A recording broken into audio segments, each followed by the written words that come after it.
नमस्कार दोस्तों, आज हम बात करेंगे सोलर सिस्टम यानी सौर मंडल के बारे में, जिसमें हम देखेंगे कि सौर मंडल के अंदर कितने ग्रह होते हैं, उसकी क्या प्रॉपर्टी होता है यानी उसका क्या गुणधर्म होता है, वो सारे चीज़ के बारे में हम डिस्कस करेंगे। ये कंपटीशन पॉइंट ऑफ व्यू से बहुत ही इम्पोर्टेंट है और जो भी व्यक्ति सौर मंडल के बारे में जानकारी रखना चाहते हैं उसके लिए भी बहुत ही उपयोगी है।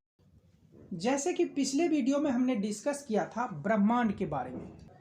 जैसे कि आपको पता होगा कि ब्रह्मांड अनंत है, यानी आपके सोच से भी बहुत ज़्यादा बड़ा है ब्रह्मांड। ब्रह्मांड इतना बड़ा है, इसके सामने में हमारा जो पृथ्वी है वो एक रेत के कण के बराबर है। और इस ब्रह्मांड के अंदर लाखों गैलेक्सी होते हैं, यानी आकाश गंगाएं होते हैं, लाखों आकाश गंगा। और एक एक आकाश गंगा में लाखों सोलर सिस्टम होता है। यानी आप सोच सकते हैं कितना बड़ा है ब्रह्मांड। उसमें गैलेक्सी है, उस गैलेक्सी के अंदर कई सारे सोलर सिस्टम होते हैं। तो उसी में से एक हमारा भी गैलेक्सी है, जिसे मिल्की वे या मंदाकिनी कहा जाता है। इसके अंदर भी लाखों सोलर सिस्टम हो सकते हैं। उसी में से एक हमारा सोलर सिस्टम है। ये रहा हमारा सोलर सिस्टम। अब हम अपने सोलर सिस्टम को बाहर निकाल लेते हैं। ये रहा हमारा सोलर सिस्टम।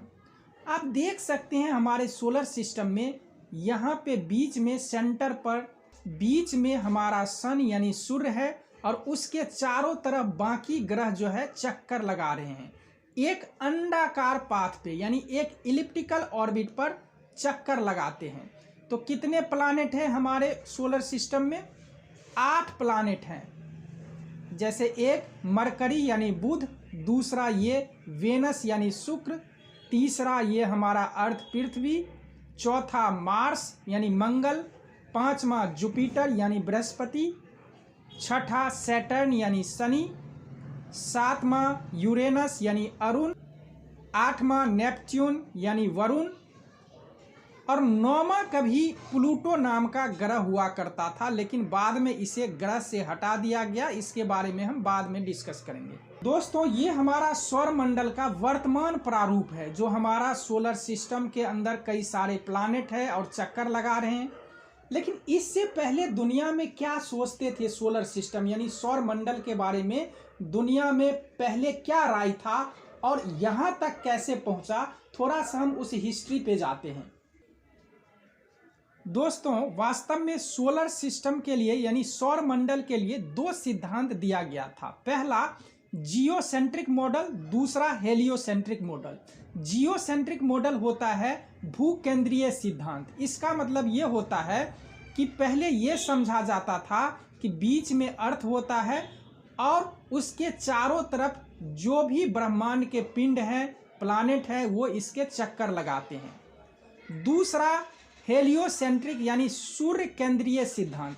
इसका मतलब ये होता है बीच में सन है और बाकी चारों तरफ जो है बाकी जो ग्रह है वो इसके चक्कर काट रहे हैं। एक्चुअली में 90 ईस्वी में मिस्र में रोमन साम्राज्य हुआ करता था।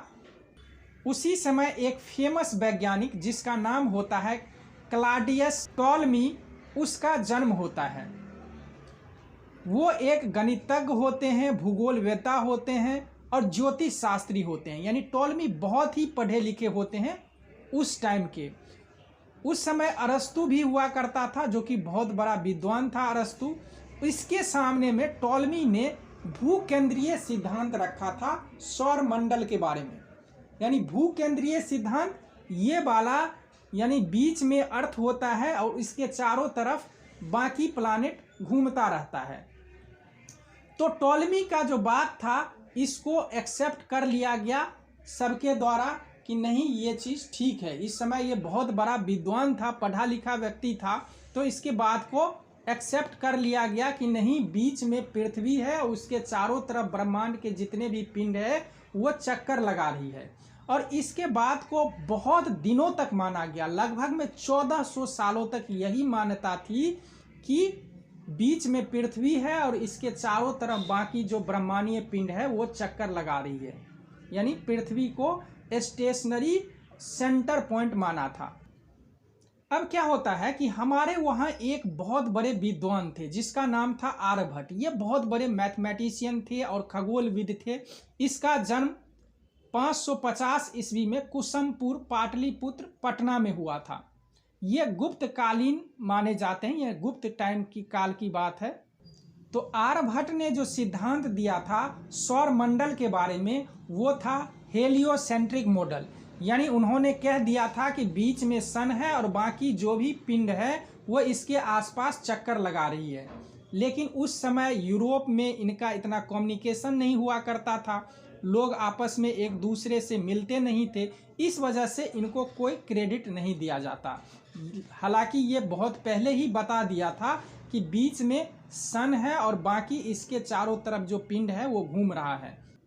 लेकिन बाद में क्या होता है कि 19 फरवरी 1473 में एक वैज्ञानिक का जन्म होता है जिसका नाम होता है निकोलस कोपरनिकस। इसका जन्म पोलैंड में हुआ था।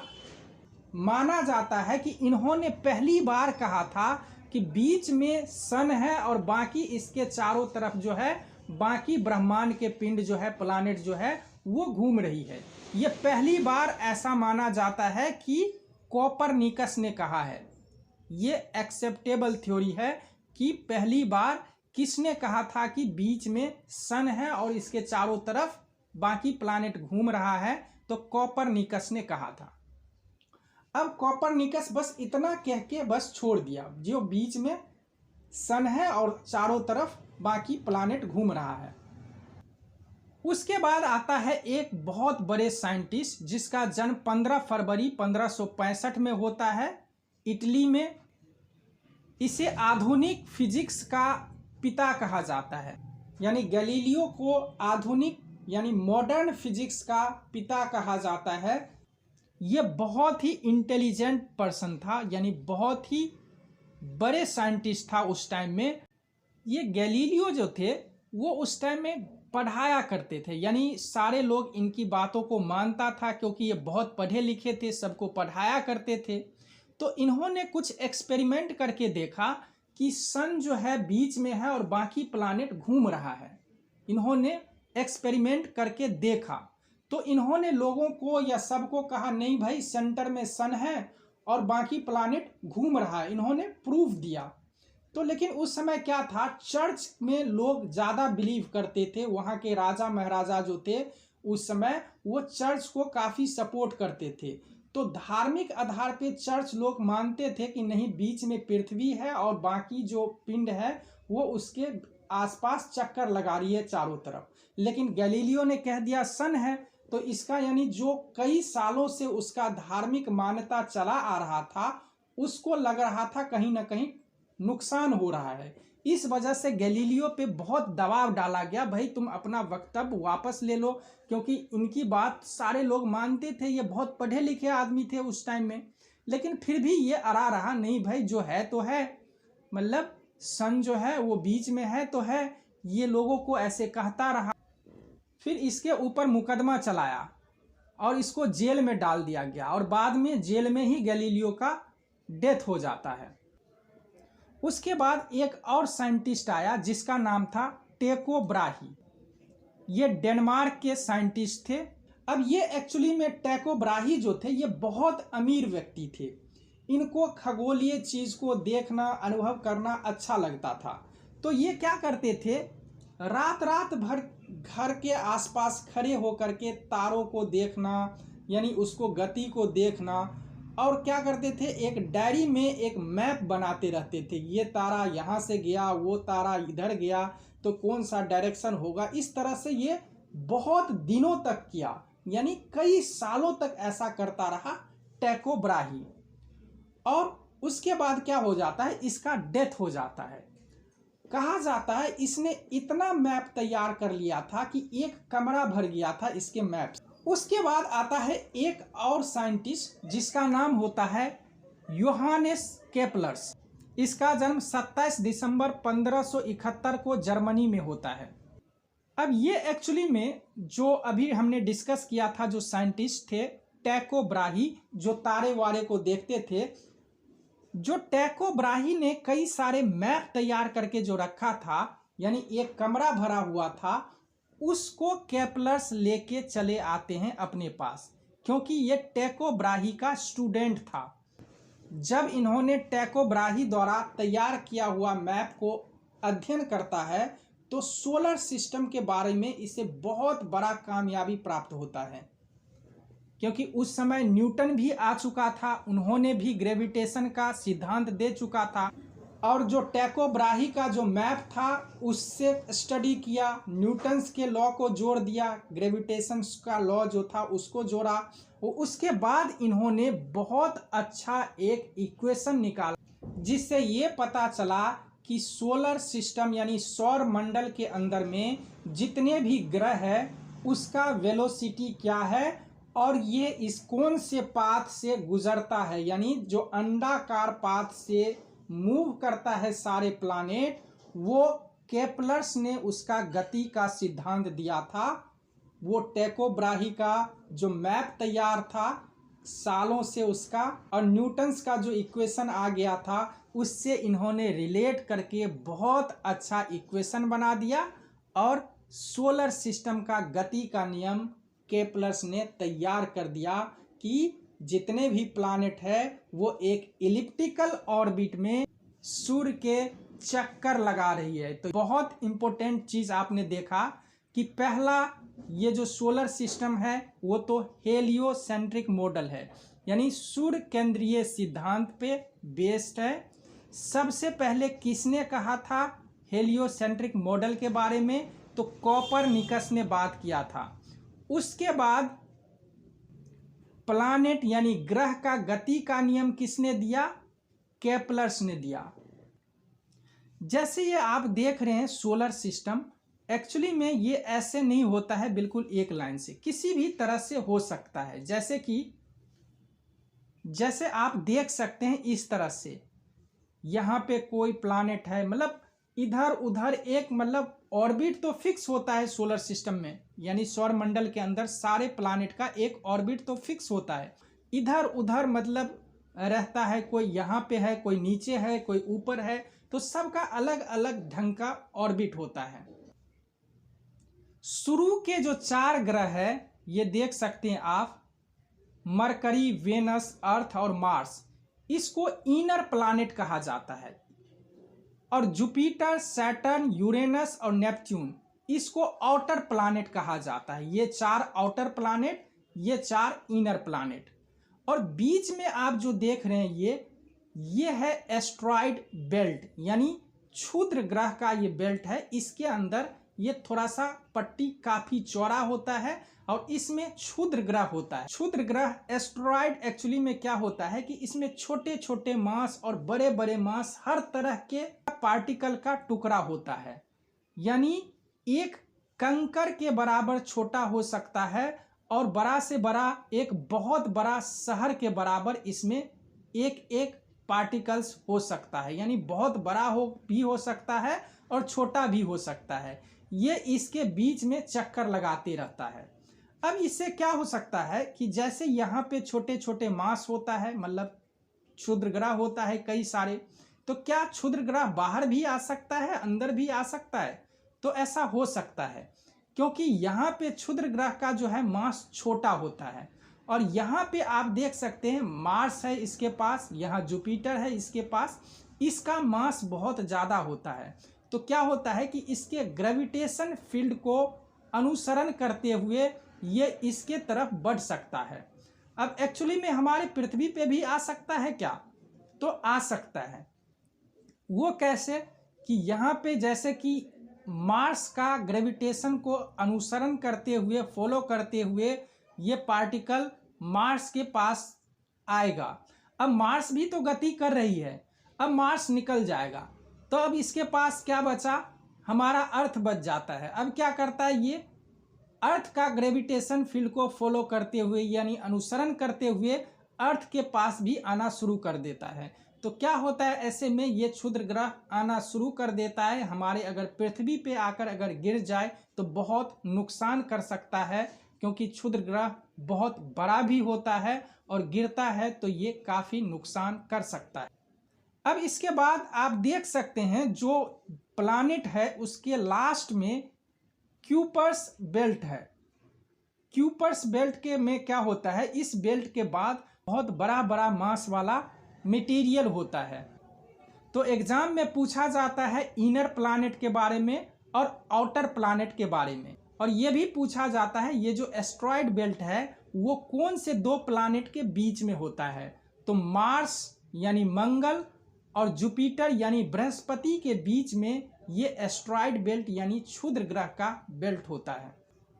अब हम बात करेंगे सोलर सिस्टम के सारे ऑब्जेक्ट के बारे में, जितने भी प्लैनेट है और सन है, थोड़ा सा इसके बारे में शॉर्ट डिस्कस करते हैं।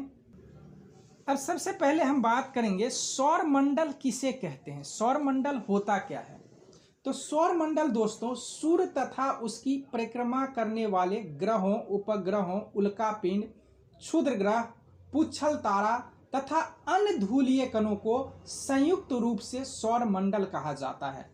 जैसे कि आप देख सकते हैं ये है सौर मंडल, यहाँ पे कई सारे, यहाँ पे क्षुद्र ग्रह को देख सकते हैं आप, ये प्लैनेट है, यहाँ पे आप पुच्छल तारा देख सकते हैं और कई सारे उल्का पिंड भी होता है। ये बाकी जो भी ऑब्जेक्ट, जो भी चीज होता है वो संयुक्त रूप से सौर मंडल कहलाता है। और सौर मंडल के जितने भी पिंड हैं वो सूर्य के चक्कर लगाते रहते हैं, और सूर्य जो होता है वो तारे के समान, जो उसका ऊर्जा का जो सोर्सेज होता है वो नाभिकीय संलयन होता है। यानी सूर्य का जो एनर्जी यानी ऊर्जा किस सोर्सेज से बनता है, तो नाभिकीय संलयन से। ये नाभिकीय संलयन क्या होता है कि हाइड्रोजन, दो हाइड्रोजन जुड़ के हीलियम बनाता है, प्लस में एनर्जी रिलीज करती है, एनर्जी निकालता है। तो ये हम संलयन वाले में, साइंस में हम इस पर डिस्कस करेंगे। अब सौर मंडल का जो मेन सेंटर होता है वो सूर्य होता है। सूर्य के ही चारों तरफ सारे पिंड चक्कर लगाते हैं। तो मेन जो ऑब्जेक्ट है, मेन जो पिंड है वो सूर्य है। सूर्य और पृथ्वी की जो दूरी है वो 15 करोड़ किलोमीटर होता है। सूर्य हमारे सौर मंडल का सबसे बड़ा पिंड है, यानी सबसे बड़ा जो ऑब्जेक्ट है हमारे सोलर सिस्टम का वो क्या है, सन है, यानी सूर्य है।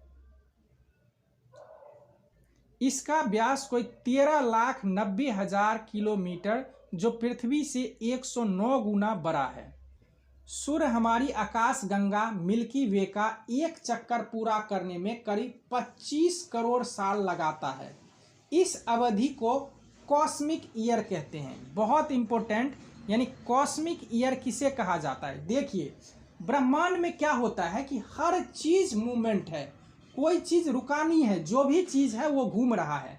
यानी सन भी घूम रहा है। सन किसके चक्कर काट रही है, वो गैलेक्सी यानी आकाश गंगा के चारों तरफ घूमती है।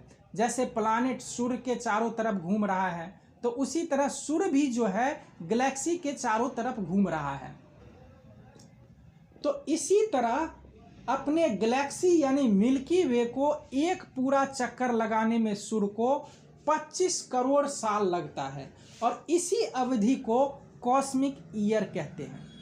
सूर्य के अंदर 31% हाइड्रोजन होता है, 26.5% हीलियम गैस होता है, उसके बाद 2.5% अन्य तत्व होते हैं।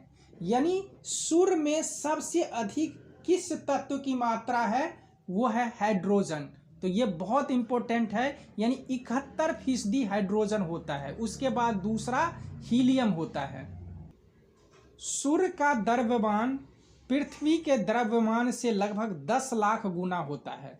सूर्य हमारा निकटतम तारा है। सूर्य की रोशनी हम तक पहुंचने में 8.3 मिनट लगता है। यानी सूर्य से जब हमारा प्रकाश पृथ्वी पर आता है उसमें कितना टाइम लगता है, 8.3 मिनट।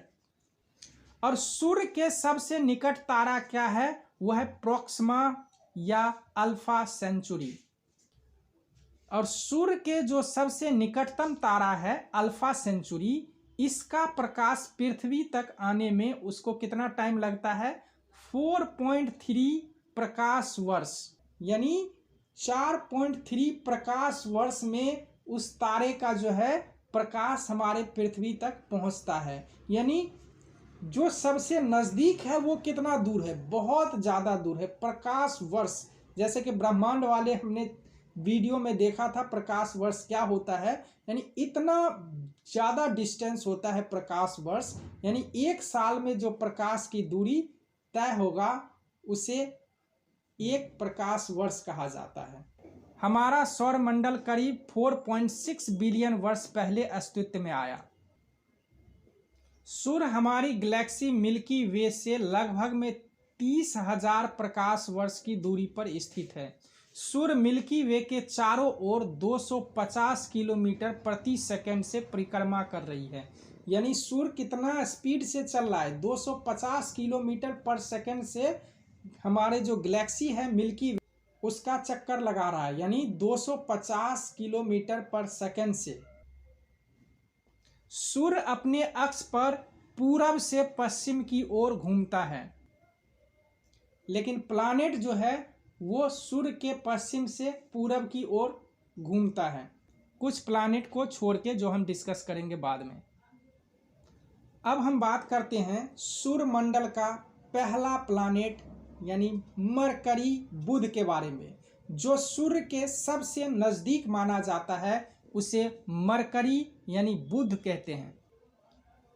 देखिए जितने भी प्लैनेट है वो सूर्य के चारों तरफ चक्कर भी लगा रही है, और साथ में क्या होता है कि ये अपने एक्सिस पे भी इधर भी घूम रही है, रोटेट भी कर रही है और ये रिवॉल्व भी कर रही है। यानी इस पाथ पे सूर्य के चारों तरफ चक्कर लगा रही है और ये अपने एक्सिस पे भी घूम रही है। तो इस तरह से सारे प्लैनेट दो तरह के गति करती है, एक तो रिवॉल्यूशन यानी सन के चारों तरफ, और दूसरा अपने इस एक्सिस के चारों तरफ घूमती है। दोनों एक साथ ये गति करता है। बुध के बारे में पहला जानकारी ये है कि ये जो ग्रह है ये सूर्य का परिक्रमा 88 दिनों में कर लेता है। हमारा जो पृथ्वी है 365 दिन लेता है, लेकिन ये 88 दिन में ही पूरा कर लेता है। एक्चुअली में आप देख सकते हैं यहाँ पे सूर्य के सबसे नज़दीक में बुध है, तो इसलिए ये क्या होता है, बहुत जल्दी ही ये चक्कर लगा देता है। यानी इसका पाथ बहुत छोटा होता है, और जैसे जैसे ये बढ़ता जाएगा डिस्टेंस, इसका पाथ भी बढ़ता जाता है। इस वजह से बाकी प्लैनेट को इससे ज़्यादा अधिक टाइम लगता है। तो इस वजह से सबसे अधिक टाइम किसको लगेगा पूरा चक्कर करने में, तो इस नेपच्यून को लगेगा।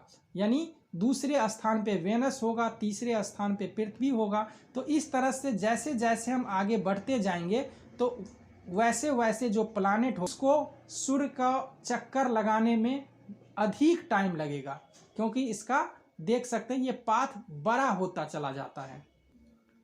तो इस वजह से ये 88 दिन में ही कंप्लीट कर लेता है, क्योंकि सूर्य के सबसे नज़दीक होता है और सबसे कम समय में, जितने भी प्लैनेट हैं सबसे कम टाइम में सूर्य का जो चक्कर यानी परिक्रमा करता है वो बुध ही है।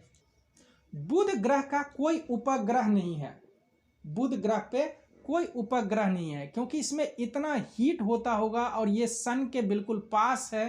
तो सन जो भी उपग्रह होगा उसको अपनी ग्रेविटेशनल की वजह से खींच सकता है और अपने पास ले सकता है। इस वजह से इसके पास कोई उपग्रह नहीं बचा है। बुध ग्रह का घनत्व लगभग में 5.5 है, जो कि पृथ्वी के बराबर में है। देखिए बुध जो है सूर्य के सबसे निकट है, तो इस वजह से इसमें बहुत ज़्यादा गर्मी होना चाहिए, लेकिन ये दूसरे स्थान पे होता है। क्योंकि क्या होता है कि इसके पास कोई वायुमंडल नहीं है, और वायुमंडल नहीं है तो क्या होता है कि ये बहुत जल्दी ठंडा भी हो जाता है और बहुत जल्दी गर्म भी हो जाता है। तो ये दूसरे स्थान पे आता है गर्मी में। बुध ग्रह गुरुत्वाकर्षण के मामले में पृथ्वी के तुलना में 38% है।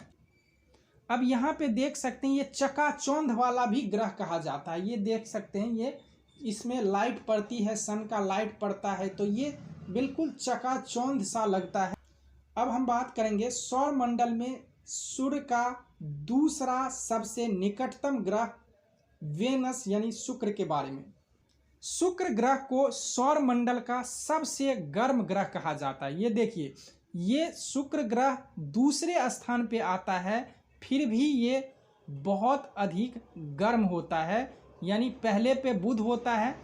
शुक्र अपनी धुरी पर बेहद धीमी गति से घूमता है, इसलिए इस ग्रह पर एक दिन पृथ्वी के एक साल के बराबर होता है। यानी जैसे कि आपको अभी बताया कि जितने भी प्लानेट है, एक तो सूर्य का चक्कर काट रहा है और दूसरा अपने एक्सिस पे रोटेट कर रहा है। तो इसका जो एक्सिस पे जो रोटेशन का जो वेलोसिटी है, सारे प्लानेट का अलग अलग अपना होता है, तो शुक्र का जो रोटेशन स्पीड है बहुत कम है, इसलिए इसका एक दिन पृथ्वी पर एक साल के बराबर होता है। इस ग्रह का द्रव्यमान और आकार पृथ्वी के बराबर होने की वजह से इसे पृथ्वी का जुड़वा बहन भी कहा जाता है। इस ग्रह में एक खूबी क्या है कि जितने भी प्रकाश इस पे आता है सूर्य से, इसमें से ये 75% प्रकाश को ये रिफ्लेक्ट कर देती है, यानी परावर्तित कर देती है। जितने भी प्रकाश आया सबको रिफ्लेक्ट कर देती है, यानी 75% जो रे को रिफ्लेक्ट कर देती है। ये इसको सर्वाधिक चमकदार ग्रह भी कहा जाता है। ये बहुत चमकीला दिखाई देता है क्योंकि जो भी प्रकाश आता है मैक्सिमम प्रकाश को ये रिफ्लेक्ट कर देती है। इस पर सक्रिय ज्वालामुखी पाए जाते हैं, जिसके कारण इसके वायुमंडल में सल्फर डाइऑक्साइड के बादल फैले होते हैं। अब ये जो ग्रह है वो पृथ्वी का सबसे निकटतम ग्रह है, तो इसलिए और चमकीला भी है, तो ये क्या होता है, वो दिखाई देता है, सुबह को भी दिखाई देता है और रात को भी दिखाई देता है। तो सुबह के समय पूर्वी आसमान में दिखाई देता है और शाम के समय पश्चिमी आसमान में दिखाई देता है, इसलिए इसको भोर का तारा भी कहा जाता है।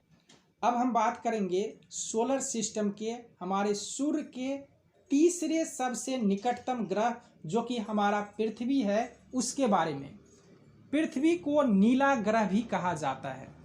यह सूर्य की परिक्रमा 365 दिन 5 घंटे 48 मिनट में पूरा करती है। पृथ्वी का एकमात्र उपग्रह चंद्रमा है। पृथ्वी आकार में सौर मंडल का तीसरा सबसे बड़ा ग्रह है। सूर्य से इसकी दूरी 15 करोड़ किलोमीटर होता है, जो कि हम पहले डिस्कस कर चुके हैं। अब हम बात करेंगे सूर्य के चौथे सबसे निकटतम ग्रह, जिसका नाम है मार्स यानी मंगल। शुक्र ग्रह के बाद पृथ्वी का निकटतम ग्रह मंगल है, यानी शुक्र के बाद सबसे निकटतम ग्रह मंगल है, यानी पृथ्वी का सबसे निकटतम ग्रह कौन है, शुक्र है, और दूसरा निकटतम ग्रह मंगल है। यह पृथ्वी से मिलता जुलता ग्रह है। इस ग्रह पर एक दिन पृथ्वी के तरह 24 घंटे का ही होता है। इसके वायुमंडल में अल्प मात्रा में ऑक्सीजन, कार्बन डाइऑक्साइड, नाइट्रोजन एवं अन्य गैसेस होता है। इस ग्रह पे अब तक जल के संकेत नहीं मिल पाए हैं, इसलिए इस ग्रह पर अब तक परिस्थितियां जीवन के अनुकूल नहीं है। हालांकि वैज्ञानिकों का खोज जारी है। मंगल जो है सौर मंडल का दूसरा सबसे छोटा ग्रह है। इस ग्रह के 2 उपग्रह हैं, जिसका नाम है फोबोस और डेमोस। उपग्रह क्या होता है, जो किसी ग्रह के चारों तरफ चक्कर लगाता है। जैसे कि आप जानते होंगे कि हमारा पृथ्वी का जो उपग्रह है वो चंद्रमा है, वो हमारे पृथ्वी के चारों तरफ चक्कर लगाती है। तो इसी तरह मंगल का भी 2 उपग्रह है, जिसका नाम है फोबोस और डेमोस। यह ग्रह सूर्य की परिक्रमा 687 दिनों में पूरा करता है। सौर मंडल के सभी ग्रहों में से सबसे बड़े तूफान मंगल पर ही अनुभव किया गया है। मंगल ग्रह की मिट्टी में लोहे के ऑक्साइड की मात्रा अधिक है, जिसके कारण इसका रंग लाल होता है। ये देख सकते हैं इसका रंग लाल क्यों होता है, क्योंकि इसमें आयरन ऑक्साइड अधिक पाया जाता है। अब हम बात करेंगे सौर मंडल में सूर्य के 5वें सबसे निकटतम ग्रह जो है जुपिटर यानी बृहस्पति के बारे में। बृहस्पति सौर मंडल का सबसे बड़ा ग्रह है। ये बहुत इंपॉर्टेंट है। सौर मंडल का सबसे बड़ा ग्रह कौन है? बृहस्पति है। ग्रह सूर्य की परिक्रमा 11.9 वर्षों में पूरा करता है। इस ग्रह के 67 उपग्रह है और उनमें गैनीमेड सबसे बड़ा उपग्रह है, यानी 67 चांद है जुपिटर के पास, यानी बृहस्पति के पास 67 चांद है और उसमें सबसे बड़ा कौन सा है?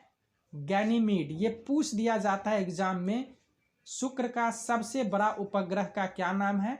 तो गैनीमेड। इस ग्रह के पास स्वयं की रेडियो ऊर्जा है, इसलिए यह ग्रह तारे तथा ग्रह दोनों के गुणों से युक्त है। बृहस्पति को देवताओं का गुरु भी माना जाता है। बृहस्पति सूर्य से 5वां और हमारे सौर मंडल का सबसे बड़ा ग्रह है, जिसका द्रव्यमान सूर्य के 1000वें भाग के बराबर होता है। सौर मंडल में मौजूद अन्य 7 ग्रहों के कुल द्रव्यमान का 2.5 गुना है इसका द्रव्यमान, यानी बहुत अधिक इसका द्रव्यमान है। जुपिटर का द्रव्यमान बहुत बड़ा है। यह वैज्ञानिकों द्वारा खोजा गया पहला ग्रह है। वैज्ञानिकों ने सबसे पहले कौन से ग्रह को खोजा था? तो जुपिटर यानी बृहस्पति को खोजा था। अब हम बात करेंगे सौर मंडल में सूर्य के 6ठा सबसे निकटतम ग्रह सैटर्न यानी शनि के बारे में। सौर मंडल का दूसरा सबसे बड़ा ग्रह शनि है। बृहस्पति की भांति शनि भी मुख्य रूप से हाइड्रोजन और हीलियम से ही निर्मित है। यह ग्रह अत्यधिक ठंडा है। इसका तापमान लगभग में -180 डिग्री सेल्सियस है। शनि का धरातल सैकड़ों संकीर्ण रिंगों से घिरा हुआ है। पूरे सौर मंडल में शनि ही एकमात्र ऐसा ग्रह है जिस पर स्पष्ट एवं सुदर्शन वाले प्रणाली। उसके बाद हम बात करेंगे सौर मंडल में सूर्य का 7वां सबसे निकटतम ग्रह यूरेनस यानी अरुण के बारे में। यह ग्रह नग्न आंखों से नहीं देखा जा सकता। इस ग्रह की खोज टेलीस्कोप की सहायता से की गई थी सन 1781 में विलियम हर्शेल के द्वारा। तो बहुत इंपॉर्टेंट है, 1781 में विलियम हर्शेल ने कौन से ग्रह का खोज किया था? तो यूरेनस यानी अरुण ग्रह का। यह ग्रह भी मुख्यतः हाइड्रोजन और हीलियम से निर्मित है तथा इसके परत में भी कुछ वलय रिंग पाया जाता है। इस ग्रह को इंद्र भी कहते हैं और यह मुख्य रूप से हरे रंग के गोले जैसा दिखाई देता है। तो हरे रंग के गोले जैसा कौन सा ग्रह दिखाई देता है? तो अरुण ग्रह। अरुण यानी यूरेनस सौर मंडल का सबसे ठंडा ग्रह है। इसका तापमान -224 डिग्री सेल्सियस होता है। शनि के बाद अरुण ही सौर मंडल का दूसरा सबसे कम घनत्व वाला ग्रह है। इस ग्रह के 27 उपग्रह यानी इसके 27 चांद हैं। वाइजर 2 ही एकमात्र ऐसा अंतरिक्ष यान है जो अब तक अरुण ग्रह के करीब पहुंचा है। यह ग्रह सूर्य की परिक्रमा 84 वर्षों में पूरा करता है। क्योंकि बहुत दूर है सूर्य से, इस वजह से परिक्रमा करने में इसको काफी टाइम लगता है। अब हम बात करेंगे सोलर सिस्टम में सूर्य के 8वें सबसे निकटतम यानी सबसे अंतिम ग्रह के बारे में, जिसका नाम है नेपट्यून यानी वरुण। यह ग्रह आकार एवं संरचना में यह अरुण जैसा ही है, यानी यूरेनस जैसा ही है। इस ग्रह की खोज जीन जोफर ली वरियर ने किया था। सौर मंडल में जोवियन प्लैनेट में आने वाले ग्रहों में यह अंतिम ग्रह है। सूर्य से अत्यधिक दूरी होने के कारण यह भी एक ठंडा ग्रह है। इस ग्रह का तापमान -200 डिग्री सेल्सियस रहता है। वरुण हमारे सौर मंडल में सूर्य से दूर 8वां ग्रह है। व्यास के आधार पर यह सौर मंडल का चौथा बड़ा और द्रव्यमान के आधार पर तीसरा बड़ा ग्रह है। वरुण के 13 ज्ञात प्राकृतिक उपग्रह है। इनमें से सबसे बड़ा ट्राइटन है। तो ये पूछा जाता है ट्राइटन किसका उपग्रह है? वरुण यानी नेपच्यून का है। पूरे सौर मंडल में बृहस्पति ग्रह के बाद सबसे अधिक गुरुत्वाकर्षण बल वरुण ग्रह पर ही मौजूद है। वरुण सूर्य की परिक्रमा 165 वर्षों में पूरा करता है। इसे हरा ग्रह भी कहा जाता है। इस ग्रह के 13 उपग्रह है। ट्राइटन और एन इसके 2 बड़े उपग्रह है, यानी कुल 13 उपग्रह है। ट्राइटन और एन इसके 2 बड़े ग्रह हैं। इसको क्या हरा ग्रह भी कहा जाता है। 165 वर्षों में चक्कर लगाता है, क्योंकि सूर्य से सबसे अधिक दूरी पर यही ग्रह है। अब हम थोड़ा सा बात कर लेते हैं प्लूटो के बारे में, जो पहले कभी ग्रह हुआ करता था लेकिन अब ग्रह नहीं है। क्यों नहीं है? देखिए, कुछ समय पहले तक सौर मंडल में 9 ग्रह हुआ करता था, जिसमें 9वां यानी अंतिम ग्रह प्लूटो था। परंतु वर्ष 2006 में चेक गणराज्य में प्राग में एक इंटरनेशनल एस्ट्रोनॉमिकल यूनियन के सम्मेलन हुआ था, जिसमें कई सारे वैज्ञानिक वहां पे भाग लिए थे। इस सम्मेलन में इस ग्रह का दर्जा छीन लिया गया, क्योंकि सूर्य की परिक्रमा जब कर रहा था तो इसकी जो कक्षा ऑर्बिट था वो वरुण ग्रह यानी नेपच्यून को अतिक्रमण करता था। कि एक्चुअली में जब स्टडी किया गया तो देखा गया, जब ये चारों तरफ सूर्य का चक्कर लगा रहा था तो देखा गया कि जो नेपच्यून ग्रह है, जो एक ऑर्बिट पे जो घूम रही है, सूर्य का चक्कर लगा रही है, तो उसके ऑर्बिट को ये ग्रह अतिक्रमण कर रहा था, यानी उसके ऑर्बिट से होकर गुजर रहा। इसका कोई अपना फिक्स ऑर्बिट अपना नहीं था। उस नेपच्यून का जो ऑर्बिट था उसको ये अतिक्रमण कर रहा था, और ये एक थोड़ा सा छोटा ग्रह भी था। तो इसलिए ग्रह का जो परिभाषा डिसाइड किया गया उसमें ये फिट नहीं बैठा, इसलिए इसे हटा दिया। एक्चुअली में प्लूटो को एक खगोल वैज्ञानिक जिसका नाम था क्लीड ब्लू टॉमबाग, वो 18 फरवरी 1930 को गलती से इसको खोज लिया। वो एक्चुअली में प्लानेट एक्स नामक एक अज्ञात ग्रह की तलाश कर रहे थे, जो यूरेनस अरुण ग्रह और नेपच्यून वरुण ग्रह की कक्षाओं में गड़बड़ी पैदा कर रहा था। तो ये ग्रह उनसे खोज हो गई। अब हम बात करेंगे, कुछ डेटा है जो कि सोलर सिस्टम से काफ़ी पूछा जाता है। तो पहला, जैसे कि मैंने बताया था कि सबसे गर्म ग्रह सोलर सिस्टम का कौन होता है, तो शुक्र होता है। जितने भी ग्रह है सोलर सिस्टम में, उसमें से सबसे ज़्यादा घनत्व किस ग्रह का है, तो सबसे ज़्यादा घनत्व जो है वो पृथ्वी का है। और जैसे मैंने बताया कि ग्रहों का 2 रोटेशन होता है, एक अपने एक्सिस पे और एक सूर्य के चारों तरफ घूमती है। तो रोटेशन स्पीड की अगर बात करें, जिससे कि दिन और रात होता है, जैसे ये आप देख सकते हैं, ये रोटेट करता है तो क्या होता है, दिन और रात होता है। तो यहां पर आप देख सकते हैं सबसे अधिक रोटेशन स्पीड किसका है, जुपिटर का, यानी 45,583 किलोमीटर पर आवर से ये घूमती है। तो इसका दिन और रात का जो समय होता है, ये पूरे एक कंप्लीट रोटेशन ये 9 घंटा 55 मिनट में ही कंप्लीट कर लेता है। तो सबसे जल्दी दिन और रात कहाँ पे होता है, तो जुपिटर पे होता है। हमारा जो पृथ्वी है वो 23 घंटे 56 मिनट में पूरा रोटेशन कंप्लीट कर लेता है, यानी पूरे अपने एक्सिस पे कंप्लीट घूम जाता है। तो इसका रोटेशन स्पीड कितना है, 1574 किलोमीटर पर आवर से ये रोटेट करती है हमारा पृथ्वी। और सबसे कम रोटेशन स्पीड किसका है, ये आप देख सकते हैं, ये वेनस शुक्र का है, जो कि 6.52 किलोमीटर पर आवर्स, यानी 6 किलोमीटर पर आवर्स, 6.5 किलोमीटर पर आवर्स के स्पीड से हमारा पृथ्वी 1574 किलोमीटर पर आवर्स से ये स्पीड है रोटेशन इसका। तो यानी वेनस का जो रोटेशन स्पीड बहुत कम है, इसी वजह से इस यहाँ पे दिन और रात का जो है फर्क बहुत ज्यादा, अगर दिन है तो बहुत दिनों तक दिन ही रहेगा और रात है तो बहुत दिनों तक रात ही रहेगा। यानी देख सकते हैं 6 किलोमीटर/आवर से इसका स्पीड है, तो मतलब कितना टाइम लगता होगा दिन और रात में। यानी यहाँ पे दिन और रात में इतना टाइम हो जाता है, यहाँ पृथ्वी में 1 साल होता है। तो ये इम्पोर्टेंट क्वेश्चन बन जाता है, सबसे कम समय में कौन सा ग्रह अपना रोटेशन पूरा कर लेता है?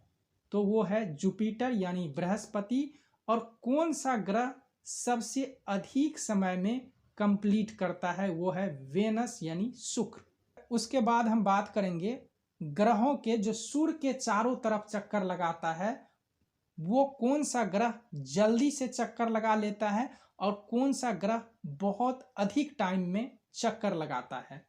तो इसके लिए आप देख सकते हैं इसमें प्लैनेट में मरकरी जो है बहुत जल्दी चक्कर लगा लेगा, उसके बाद वेनस लगाएगा, उसके बाद अर्थ लगाएगा। यानी जो सन से जितना दूर रहेगा उसको अधिक टाइम लगेगा सूर्य के एक चक्कर लगाने में। तो इस वजह से सबसे अधिक टाइम में कौन चक्कर लगाता है? नेपच्यून यानी वरुण ग्रह, और सबसे कम समय में मरकरी।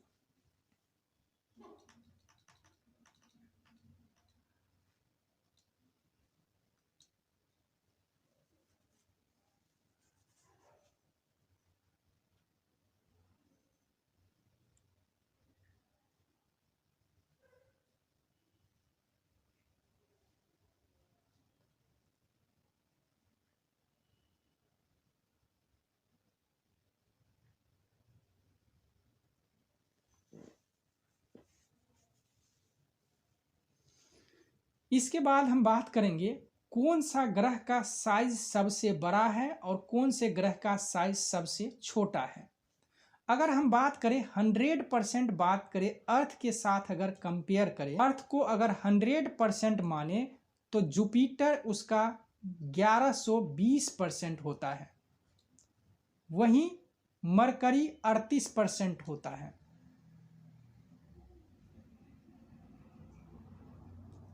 तो यानी सबसे छोटा ग्रह मरकरी है सौर मंडल के अंदर, और सबसे बड़ा ग्रह जुपिटर है आकार के हिसाब से। और यहाँ पे डेंसिटी की बात कर ही लिया हमने, यानी सबसे ज़्यादा घनत्व पृथ्वी का है, और से सबसे कम किसका है? सैटर्न शनि का है, जो कि 0.7 ग्राम सेंटीमीटर के बराबर है। यानी आप देख सकते हैं, आप ये आइस से या पानी से भी हल्का है ये हमारा शनि ग्रह। यानी शनि ग्रह पानी पे तैर पानी का जो घनत्व है वो 1 ग्राम पर क्यूबिक सेंटीमीटर होता है, और इसका उससे भी कम है। तो यानी ये पानी पे ये ग्रह तैर सकता है, इसका मतलब डेंसिटी यानी घनत्व बहुत ही कम है। तो ये सारे कॉन्सेप्ट आपको समझ में आ गया होगा। उसके बाद हम बात करेंगे सोलर सिस्टम के बारे में, कि जितने भी ग्रह है वो पश्चिम से पूरब की तरफ एंटी क्लॉकवाइज घूमती है, एंटी क्लॉकवाइज। लेकिन 2 ऐसे ग्रह है, एक वेनस यानी शुक्र ग्रह और दूसरा यूरेनस। इसका डायरेक्शन इस तरफ होता है, यानी क्लॉकवाइज डायरेक्शन, ये पूरब से पश्चिम की ओर घूमता है। तो एग्जाम में ये बहुत इंपॉर्टेंट है, कौन से ग्रह पूरब से पश्चिम की ओर घूमता है? वो वेनस और यूरेनस, यानी शुक्र और अरुण। अब हम थोड़ा सा मून की बात कर लेते हैं। सौर मंडल का 5वां सबसे विशाल प्राकृतिक उपग्रह चंद्रमा पृथ्वी के सबसे नजदीक, पृथ्वी से लगभग 3,84,365 किलोमीटर की दूरी पे है। तो ये कभी कभार डायरेक्ट ये पूछ लिया जाता है, चांद जो है पृथ्वी से कितने दूरी पे है? तो 3,84,365 किलोमीटर के दूरी पे है। चंद्रमा का जो धरातल आप देख रहे हैं ये असमतल है। इसका व्यास जो है यानी डायामीटर, इसका जो व्यास है वो 3476 किलोमीटर, यानी इसका डायमीटर 3476 किलोमीटर है तथा द्रव्यमान पृथ्वी का 1/8 भाग है।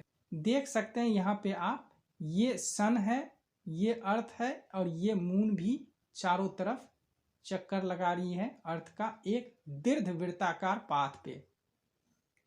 अब हम थोड़ा सा बात करते हैं उल्का पिंड के बारे में, जिसे मेटोराइट्स भी कहा जाता है। क्या होता है, आकाश में कभी कभी एक ओर से दूसरी ओर अत्यंत वेग से जाते हुए अथवा पृथ्वी पर गिरते हुए जो पिंड दिखाई देते हैं उन्हें उल्का कहते हैं, और साधारण भाषा में उसे टूटते हुए तारे भी कहा जाता है अथवा लूका भी कहा जाता है। उल्काओं का जो अंश वायुमंडल में जलने से बचकर पृथ्वी तक पहुंचता है उसे उल्का पिंड कहा जाता है, उसे यानी मेटोराइट्स कहा जाता है। जैसे कि ये आप देख रहे हैं, ये कभी कभी आप सुने होंगे कि कहीं पे कुछ पत्थर ऊपर आसमान से गिरा है तो वो उल्का पिंड होता है। तो एक्चुअली में जो आकाश में धूल कण गैसेस होता है वो कभी कभार इकट्ठा हो जाता है। क्या होता है कि पृथ्वी की ओर आता है और उसके वायुमंडल में घर्षण की वजह से वो जलने लग जाता है, और जो कुछ जनरली क्या होता है कि जितने भी उल्का होता है वो वायुमंडल में ही जल के खत्म हो जाता है। लेकिन जो कुछ भारी उल्का होता है तो उसका जलने के बाद कुछ बच जाता है तो उसका पिंड गिर जाता है पृथ्वी पे, उसको उल्का पिंड कहते हैं। दूसरी बात हम करेंगे धूमकेतु यानी कॉमेट के बारे में। धूमकेतु सौरमंडलीय निकाय है जो पत्थर, धूल, बर्फ, गैस से बने होते हैं। छोटे छोटे खंड होते हैं। यह ग्रहों के समान सूर्य की परिक्रमा करते हैं। छोटे पथ वाले धूमकेतु सूर्य की परिक्रमा एक अंडाकार पथ में लगभग 6 से 200 वर्षों में पूरा करता है। जैसे कि आप देख सकते हैं एक हेली धूमकेतु है जो 8 मार्च 1986 को ये दिखाई दिया था। इसको पुच्छल तारा भी कहते हैं। ये एक्चुअली में बहुत गैसीय पिंड होता है, मीथेन ज़्यादा इसके अंदर होता है।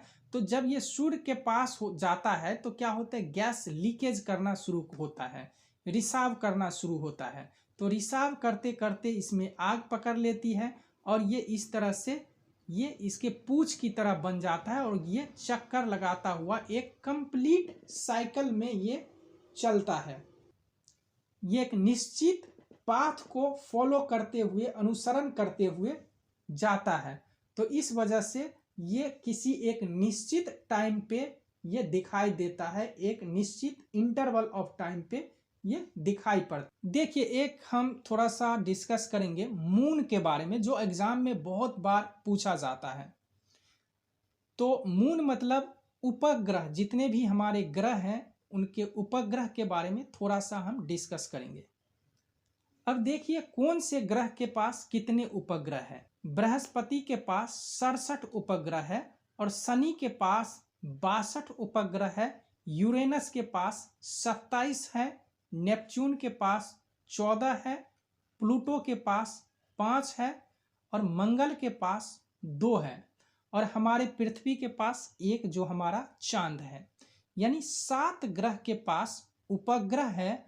और एक कौन सा ग्रह है जिसके पास उपग्रह नहीं है, वो है बुध यानी मरकरी। मरकरी के पास क्यों नहीं है, वो सूर्य के बिल्कुल नज़दीक है और वहाँ पे अगर उपग्रह होगा तो हो सकता है वो सूर्य का ग्रेविटेशन को फॉलो करते हुए सूर्य अपने पास उसे खींच ले, तो ऐसा हो सकता है। तो इसी वजह से सबसे अधिक उपग्रह किसके पास है, बृहस्पति के पास। लेकिन एग्जाम में जो क्वेश्चन आता है आंसर, उसमें शनि होता है। एक्चुअली में क्या है कि बृहस्पति के पास आए दिन नया नया जो है उपग्रह मिलता रहता है, इस वजह से इसका उपग्रह की संख्या बहुत ज़्यादा है। लेकिन अगर मान्यता की बात करें तो शनि ग्रह के पास जो उपग्रह है वो सबसे अधिक है, क्योंकि इसके पास अधिक उपग्रह होने की मान्यता इसको दिया गया है। और कुछ फेमस ग्रह के कुछ फेमस उपग्रह है जिसको एग्जाम में पूछा जाता है वो है बृहस्पति का उपग्रह गैनीमीड और जियोपिटर्स। ये दो उपग्रह बृहस्पति का है।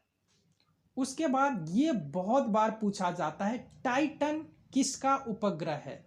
टाइटन शनि का उपग्रह है।